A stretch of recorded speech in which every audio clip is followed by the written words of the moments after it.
Hello everyone, and this is my what I call my horrible prediction show for the pay-per-views, where I basically go off and I predict how the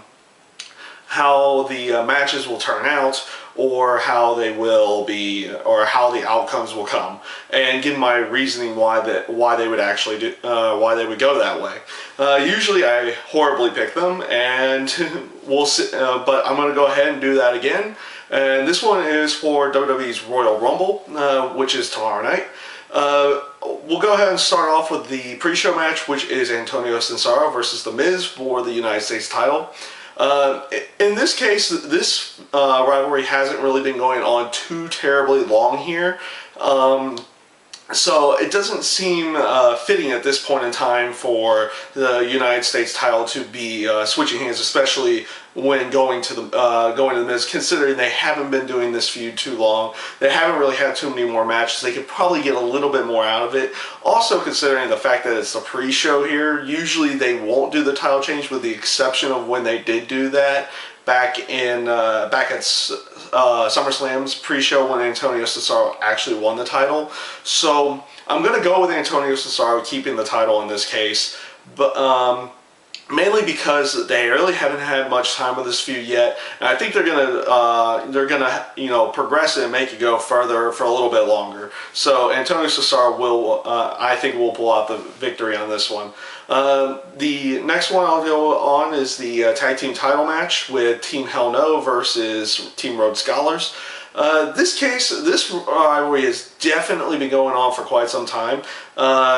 Of course, Kane and Daniel Bryan got the tag team titles back in September at the Night of Champions pay-per-view, and they've been pretty much feuding with Rhodes Scholars almost ever since. I think this is the time that they'll actually do the turning point in this one, and actually have Team Rhodes Scholars. They'll get the victory. They'll get the tag team titles. Maybe this will start a little bit of friction between Kane and Daniel Bryan at this point. At least a little bit more actual friction between the two of them, where they might break off the tag team. But for this point in time, I'm going to definitely consider Team Rhodes Scholars as the ones going to be able to pull out the victory for the tag team title match. Next match I'll go off and do is the World Heavyweight title. With Alberto Del Rio versus The Big Show in a last man standing match. Obviously, this feud has not been going on for too terribly long, and I don't think they're actually meaning for this feud to even go any longer in this point in time. So in this case, typically I would say it's better for the face to be chasing the title versus holding the titles. Usually you see when a face has the title, they don't keep it for too terribly long, with a few exceptions here and there. But in this case, for the winner of the match, I will pick Alberto Del Rio. They'll find a way to have him pull out the victory again against Big Show. I think that's why they made it a last man standing match again, for the purposes of making it maybe a little bit easier. He could find another way to trap Big Show and cause the 10 count to happen.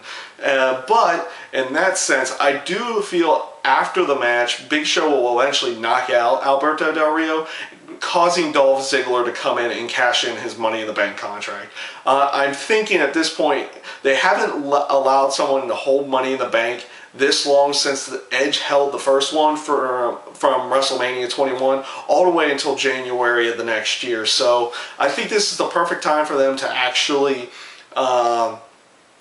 cash in Money in the Bank, cause that title change, put the world title on to Dolph Ziggler at this point in time.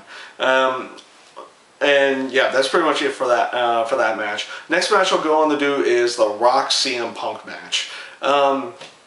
As basically the story had gone, if CM Punk goes, or not CM Punk, but if the Shield interferes in any way, shape, or form in the behalf of CM Punk will get stripped of the title. Now, obviously, at this point in time, there's a lot of mixed feelings to this match, because it seems almost like foregone conclusion that they'll probably just put the title on The Rock. He'll hold it to WrestleMania type deal, where he'll face whomever he's gonna face at that point. But in this case, I'm thinking maybe they're going to go ahead and allow CM Punk to keep the title at this point in time. He won't do it in a clean victory. I think they'll find another way of him getting disqualified in the match, because the stipulation was only for the Shield. So he can get himself disqualified and, you know, continue on this feud going into the Elimination Chamber pay-per-view. I don't think it's the best way to have the match end, but I think that's where they're going to go in this case. Just so they can keep the feud going a little bit longer. I mean, even if they do put it on Rock, they can still have him and CM Punk at the Elimination Chamber pay-per-view in a vice versa type role. But I think they're going to keep the title on CM Punk at the Royal Rumble pay-per-view, and then make the title change at a later date. And that's pretty much my thought on the WWE title match. My thoughts on the Royal Rumble match. I think, because that's what I'm thinking the last match of the night's going to be, and that's going to be my last prediction here. In this case, I'm still going with the safe bet here, and being John Cena is going to win the Royal Rumble. Many do feel that it's going to be Cena and Rock again, but this year for the title at WrestleMania.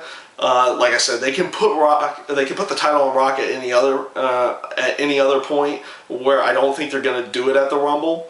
But I do think Cena will pull out the victory in the Royal Rumble match, mostly just because of the aspect of how they had him be used last year.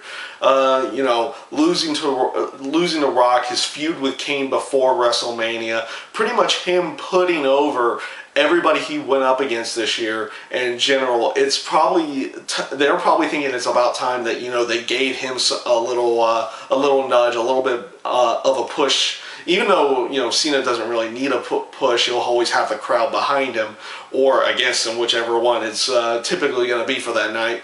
But I feel like they are going to go in the route of Cena, mostly because they've had him lose so many matches that they're finally going to have him win one in this case. So I'm going with the safe pick with John Cena winning the Royal Rumble match in general. And those are my predictions for the actual show. We'll see where WWE actually goes with them and how they're going to do the stories for the match, if they're going to progress, or are they going to end in this case and then starting up all the feuds for WrestleMania at this point. I do live in the Phoenix area, and I am going to the Royal Rumble pay-per-view itself.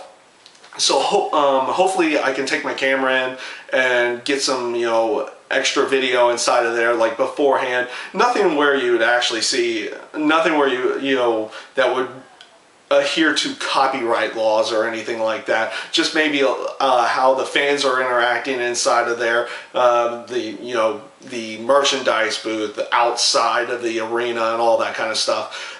So I'm going to try to get some video of that. Obviously, I'll probably be taking pictures for my own personal use and inside of the during the pay-per-view itself inside the arena. But I'm really thinking this could be a really good show. Usually the Royal Rumble it's a lot of fun, especially the Royal Rumble match.